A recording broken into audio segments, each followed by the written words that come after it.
Aqui a gente se encontra, que alegria. Aqui a gente se conhece, a gente se reconhece. Somos comunidade, somos amigos da cidade. Somos comunidade, somos amigos da cidade.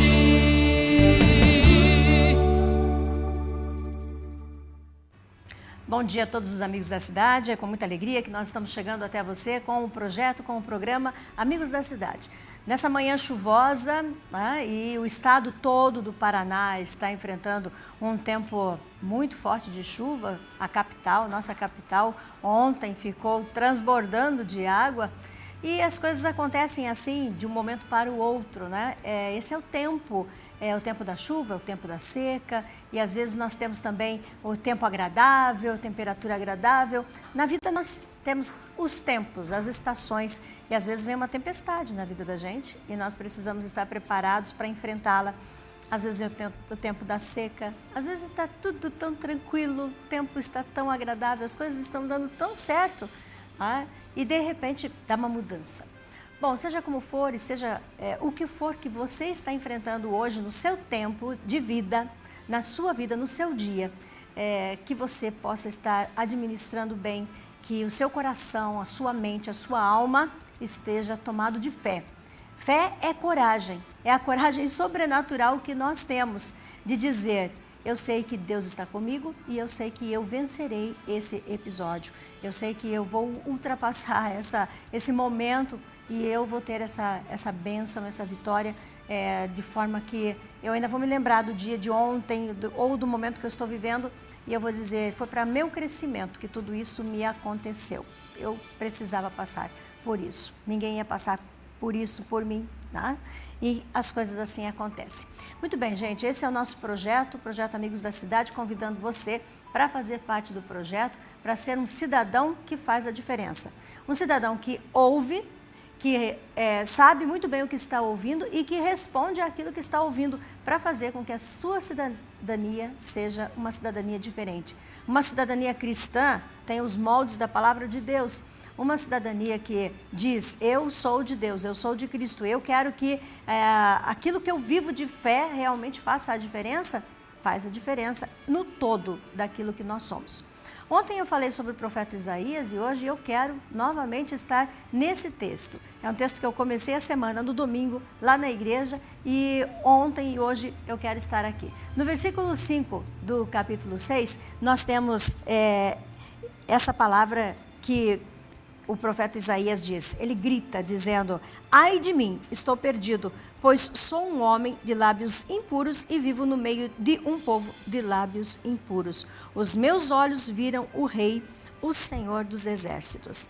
Olha que coisa gloriosa. Isaías teve uma grande experiência, a experiência de ver a glória de Deus, a manifestação de Deus vindo sobre a vida dele. Os olhos espirituais de Isaías se abriram e agora ele percebe que há um problema, porque ele encontra o seu pecado, o seu erro, e ele diz: socorro, ai de mim, eu vi a glória de Deus, eu vi Deus, e eu estou me deparando com o meu próprio erro, com o meu pecado.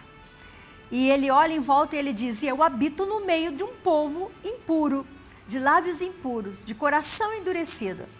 E esse grito de Isaías precisa ser o nosso grito de hoje também, tá? Primeiro, precisamos ter os nossos olhos espirituais abertos, enxergarmos o Senhor e vermos a glória de Deus. Segundo, quando nós enxergamos o Senhor, nós precisamos deparar com os nossos erros e dizer: eu tenho erros, eu tenho pecado, eu preciso ser perdoado e tocado pelo Senhor. E precisamos entender que vivemos, sim, nós vivemos no meio de um povo que tem impureza e que tem pecado. Agora, o que faremos?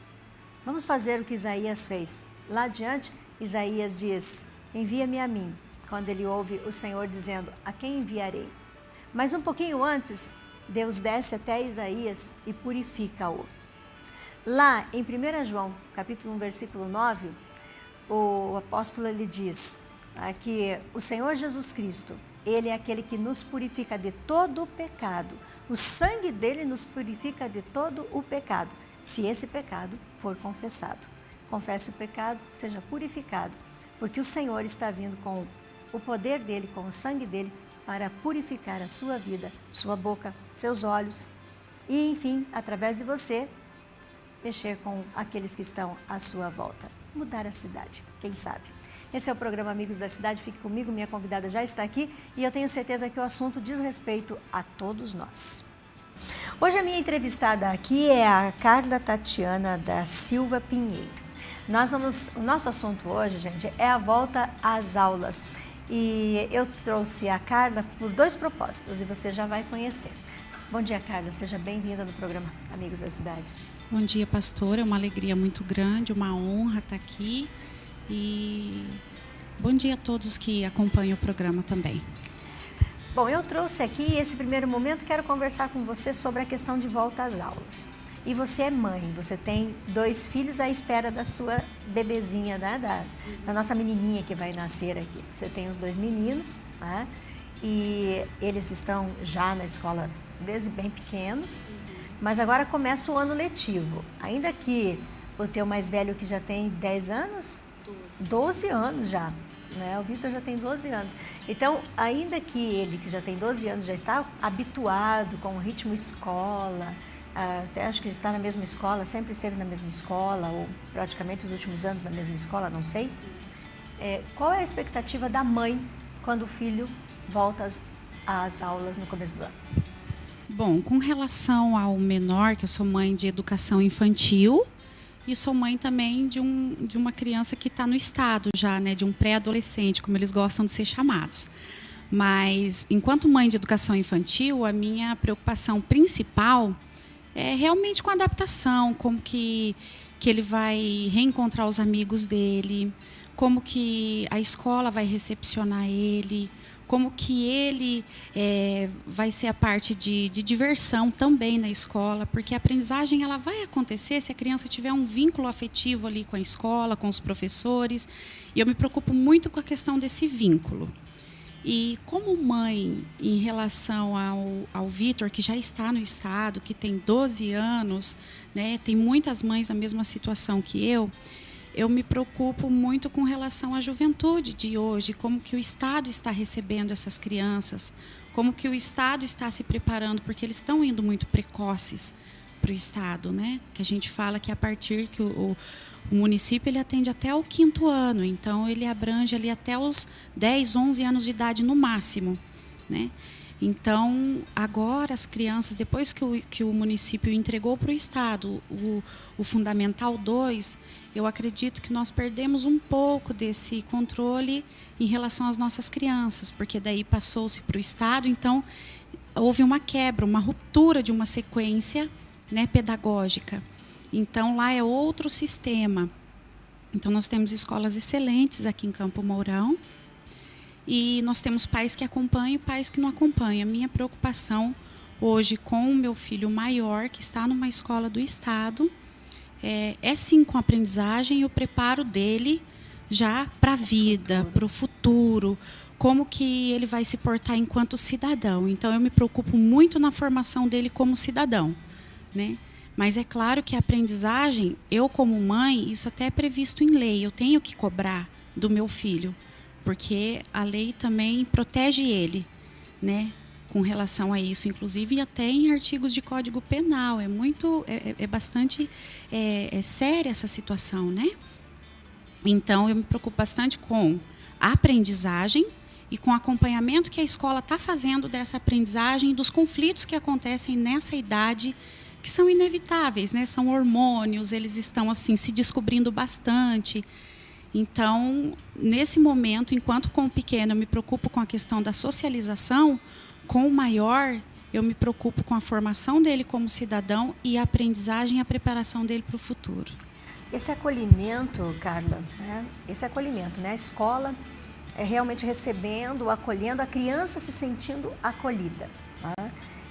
Eu tenho o Arthur, que é o nosso neto, sempre falo dele, hoje ele tem sido essa referência porque é a criança mais próxima dentro da nossa casa, da convivência, né? Mas ele está em tempo integral lá na cidade de Joinville, onde ele estuda. E nos 2 primeiros dias ele foi muito bem, ele vai muito bem, mas no segundo período assim, tipo 3 da tarde, 4 da tarde, ele estava chorando num cantinho. Diz que a professora foi até ele, né, e disse: por que você está chorando, Arthur? Ele disse: estou com muitas saudades da minha casa, né? Porque é tempo integral, né? Ele já foi cedo, 7 horas da manhã ele já estava na escola, ele só vai voltar depois para casa às 5 da tarde, 5h30, não sei. Então, esse acolhimento deixa, assim, todos nós nessa expectativa, né? Que ele não se sinta inseguro, não tenha saudade, que ele possa ter aquele tempo tão completo. Eu sei que ele vai passar isso, ele vai acostumar com o horário integral. Mas a importância disso na nossa criança, no pequeno, no teu pequeno, mas também no maior, né? É que ele entre dentro da escola e que ele diga: aqui é meu espaço, eu me sinto seguro, eu me sinto bem, eu estou feliz aqui dentro. Porque uma criança obrigada a estar na escola por horas, sem sentir-se bem dentro dessa escola, desse ambiente, ele não vai conseguir ser o aluno que os professores querem, nem mesmo o cidadão que nós queremos. Tem um teórico da área da educação que chama Pestalozzi, que ele trabalha a pedagogia do amor. Tem outros também, como Freud, que inclusive ele insere a questão cristã dentro da educação. E ele trabalha muito essa questão da afetividade dentro da escola. Isso é bastante importante. No passado, nós não tínhamos, além das antigas creches, hoje o CEMEI, Centros de Educação Infantil, nós não tínhamos escolas em tempo integral. Hoje a realidade da nossa sociedade é outra, então os pais precisam deixar as crianças o dia inteiro na escola, né? Por uma necessidade ou por não ter com quem deixar, realmente, né? Então, para a criança que passou todo o período de férias junto com os pais, viajou, viu os parentes, viu os avós, né? Então, para eles estão se deliciando, porque eles têm ali os pais para eles, né? Quando eles voltam para a escola, já para ficar o dia todo, esse período na escola, então eles não veem nem os pais, às vezes, na hora do almoço, né? Então, para a criança, realmente, esse início é crucial. A primeira semana, ela tem que ser, assim, totalmente voltada para o acolher. Ela tem que ser totalmente voltada para a receptividade. E o professor que vai trabalhar na educação infantil e nos anos iniciais, principalmente com crianças que ficam em período integral na escola, ele precisa ter em mente que este momento eu preciso ganhar e cativar o meu aluno, para que ele possa desenvolver. Porque se acontecer um bloqueio aí, né, e a criança colocar na cabeça: não, eu não gosto, eu não quero ficar, eles vão ter um pouco mais de dificuldade. E isso afeta várias áreas, porque daí afeta a escola, a criança, a turma, o professor e a família. Então acaba se tornando um ciclo vicioso, né? Afetando todo mundo. Aí, assim, os parentes já ficam sabendo, a avó, daí fica, né, os tios, gera uma preocupação meio geral ali, né? Acontece, né, uma preocupação geral. Mas como na idade do Arthur, por exemplo, que ele foi e um determinado tempo da tarde parou, é porque eles já estão cansados. Então, assim, ele foi com uma expectativa, a criança vem com uma expectativa para a escola. Eu vou chegar lá, eu vou brincar, depois eu vou fazer isso. E, de repente, não, agora é hora de fazer tal coisa. As regras que nós temos, o que é estabelecido, porque para cada idade tem um tempo para desenvolver uma atividade. Eu não posso dar uma atividade para uma criança de 5 anos de 30 minutos. Né? Não há possibilidade. Então, numa criança que já está em idade de alfabetização, como o seu neto, quase o meu filho, quase entrando também, muitas crianças, né, que nós atendemos na rede municipal. Então, muitas dessas crianças que estão nesse período, ficar o dia inteiro é um tanto exaustivo. Por isso que no contraturno, seja de manhã ou na parte da tarde, eles precisam ter atividades diferenciadas. E esse processo do professor ir, perguntar o que aconteceu, o que você está sentindo, isso aí é essencial. O professor tem que dar essa atenção. Por que ele está chorando? Eu vou conversar, eu vou tentar descobrir, né? E tirar ele no canto e conversar. E uma coisa bem interessante que a professora fez, segundo a Samara, isso é a Samara me relatando, né? A mãe, né? Mas a professora que veio conversar com a Samara quando ela chegou. ela entregou o Arthur, né? Disse assim, Arthur, vamos lá. Mãe, hoje ele chorou, ele sentiu tua falta, ele sentiu falta da casa, né? Mas, olha, já demos conta do recado, já deu tudo certo, já conversamos, né? E ele foi embora feliz. Então, foram 2 dias. Eu acredito que no 3º, 4º dia ele já não chora mais. Mas vocês viram que nós estamos falando aqui com a mãe, né? A mãe, a Carla, e de repente ela já começou a falar com uma educadora, né? Ela não conseguiu separar quem ela é mesmo ali, porque eu estou falando com a mãe, mas eu estou falando também com a professora, a pedagoga, a educadora, a Carla, que ela atua, leciona na escola municipal, Domingos José de Souza, e também a escola municipal Gurilândia aqui na nossa cidade. Agora então vamos misturar essa conversa de mãe, de educadora, né? Porque a escola também tem expectativa quando recebem seus alunos no começo do ano. E quais são as expectativas? Qual que é o preparo, né, que você, professora, não vamos falar da escola, mas você, professora, antes, né, tem os novos alunos, alguns já conhecidos, mas qual é a tua expectativa?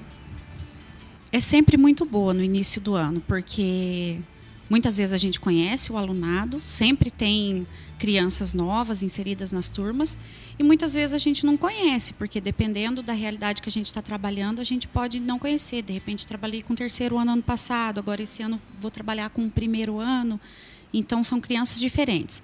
Mas a expectativa é sempre muito boa. A gente vem cheio assim de esperanças, de expectativas em relação à aprendizagem, em relação a como que eles vão se comportar, e o que eu fiz no ano passado, no ano anterior, que deu certo, que eu posso, né, contribuir para este ano. Então, normalmente, nós nos reunimos, temos um planejamento, trabalhamos em cima desse planejamento para montar as aulas, mas, principalmente, essa primeira semana, como eu disse, que é muito crucial, né? Nós temos assim atividades voltadas para essa questão do cativar, né? Do trazer o aluno. Eu que trabalho com alfabetização, né? Minha especialização é na área de gestão escolar, mas a minha especialidade, que é diferente, é a alfabetização. Então nós trabalhamos assim nesse sentido de preparar a criança para receber o mundo da leitura. É uma delícia, porque essa descoberta é a melhor fase, eu acredito, desse processo de alfabetização, é o 1º ano, que se fecha no 3º, um ciclo, né, dos 6 aos 8. Mas é um processo assim que a escola fica, assim, algumas professoras a gente fica até meio alvoroçadas, assim, ai gente, eles vão chegar. É como se a gente estivesse esperando os filhos. É muito bom. Eu me lembro. Eu me lembro um pouco disso, né? Dessa satisfação de conhecer a turma, o nome de cada um. Primeiro dia de aula, só que a minha realidade antigamente era bem diferente o que temos hoje, né, na área da educação, dentro dessa recepção e desse estilo de alunos, né, e de classe. Minha classe eu comentava com você, eu dei aula para 48 alunos numa sala, né, só eu e tinha que dar conta do recado. Hoje nós já temos uma estrutura bem diferenciada que tem facilitado muito para o professor, né, Carla? Ah, sim. Hoje a lei, ela estabelece que a criança tem que ter uma certa metragem dentro de uma sala de aula ao redor dela. Então, ela, a carteira, né, ali, e se não me falha a memória, 1,5 metro para cada lado, né? Então, existe essa lei que estabelece isso. Todas as escolas, mesmo sendo públicas, elas são obrigadas, que são construídas hoje em dia, né, na atualidade, elas são obrigadas a obedecer esses padrões. Então, nenhuma escola hoje é construída sem obedecer esse padrão de tamanho de sala, número de alunos por sala. E as escolas de educação infantil, que atendem também ensino fundamental, elas não podem ter a mesma entrada. Onde entram os alunos de educação infantil tem que ser separado de onde entram os alunos do fundamental. Então, hoje a lei estabelece isso. Eu acho que é um ganho muito grande para nós.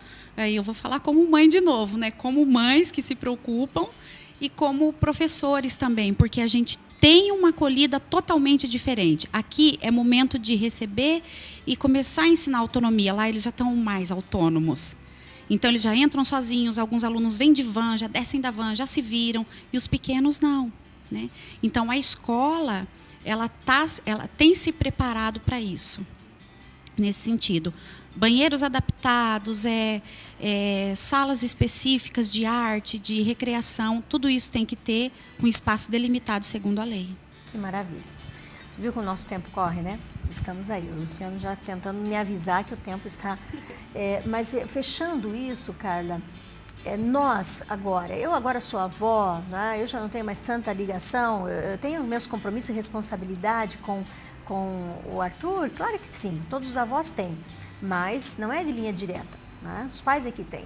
Mas olhando como cidade, como nós, cidadãos, pessoas que estamos aí, comum, qual é o olhar que nós temos que ter para as crianças que estão chegando na escola?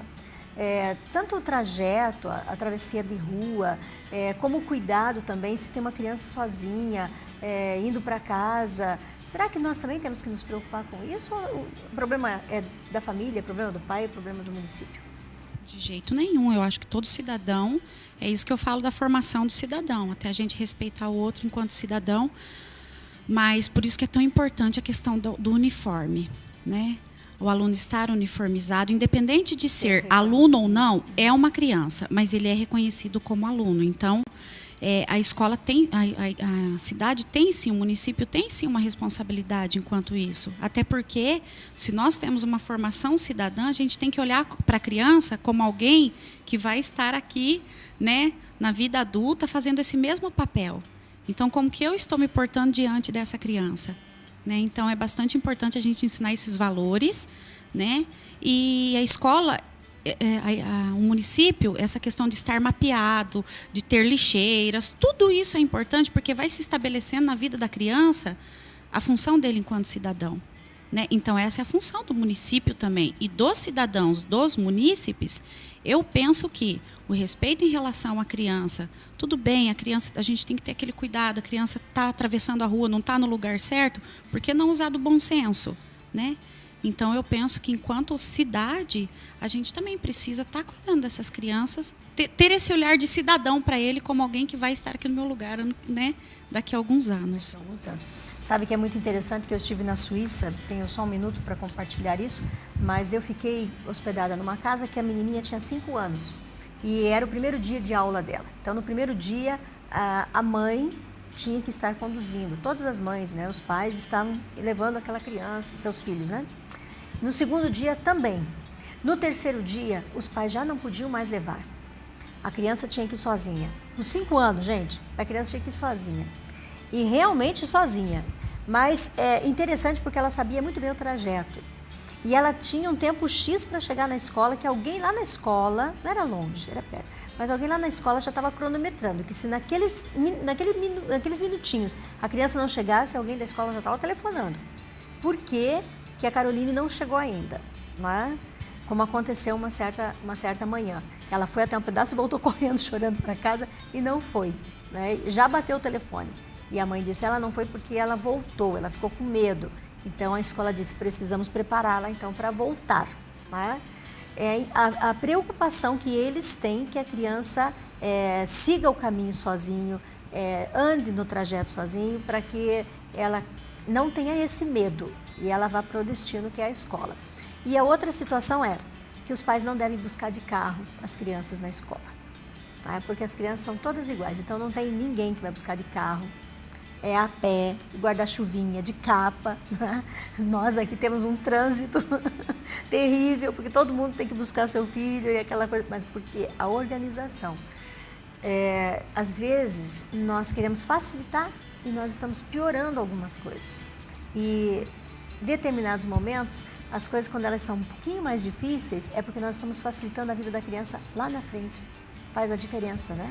Faz, até porque, já pensou, enquanto você está ali no carro, você tem que prestar atenção no trânsito, no que está acontecendo, você perde um pouco desse trajeto ali. Você indo a pé com seu filho para a escola, igual eu fui quando era criança, o vínculo de mãe e filho, de pai e filho, né? Nesse mundo tão corrido que os pais precisam trabalhar o dia todo. Então, nossa, seria muito bom, né? E realmente, as portas de escola, as ruas que são na frente de escola, é um tanto, assim, dificulta, né? É um transtorno para a gente entrar, para a gente sair. É perigoso, porque eles não têm essa noção ainda de onde sai, de onde entra veículo, né? Então, a gente também tem essa preocupação. E é muito bom, já pensou você ir todos os dias de mão dada, poder levar seu filho? As mães, infelizmente, não é uma realidade nossa dos dias atuais. Mas seria maravilhoso a gente pensar nessa possibilidade. Mudança, né? Uma cidade tendo mudança e transformação. Bom, agora quero que a mãe Carla, tá, dê um recado para todas as mães, as avós, do que realmente nós podemos contribuir para que o nosso filho, o nosso neto ou a criança na escola seja acolhida. O interessante mesmo, como mãe, eu digo, a gente está sempre acompanhando, perguntando: o que você fez hoje na escola? Você gostou? Como que foi para você o primeiro dia de aula? Acompanhar os cadernos, olhar os materiais, perguntar se está faltando alguma coisa. Como eu já disse, isso está previsto em lei, né? Os pais precisam acompanhar a vida escolar dos seus filhos. E o Estatuto da Criança e do Adolescente também protege a criança e fala isso, acho que no artigo 56, dizendo que é obrigação dos pais de acompanhar, mas não por obrigação, não porque a criança sinta que é uma obrigação, porque eles sabem. Então, assim, para acompanhar com amor o que a criança está fazendo, como que está sendo os dias de aula, tem gostado, como que é a professora, o que você aprendeu hoje. Então, a palavra é o interesse. Porque uma coisa é a criança dizer, o outro é ela comunicar. Muitas crianças comunicam sem dizer. Nós precisamos, enquanto mães, enquanto pais, enquanto avós, os cuidadores, estar atentos ao que a criança comunica sem dizer. Grande palavra. Tá? Muito obrigada pela tua presença. Achei que foi fundamental, porque o tempo hoje é cuidarmos das nossas crianças. Estejam elas dentro das nossas casas ou estejam elas dentro da nossa rua, do nosso contexto, do nosso município. Todos nós temos que cuidar das nossas crianças. Tá? Gente, eu agradeço muito a Deus por esse momento, por você. Peço que a bênção de Deus esteja na sua vida hoje e que você possa desfrutar desta bênção. E desfrutando dessa bênção, você alcance outros para que outros sejam abençoados. Esse é o projeto, esse é o programa Amigos da Cidade. Eu sou a pastora Jurema e amanhã, se Deus quiser, estamos de volta.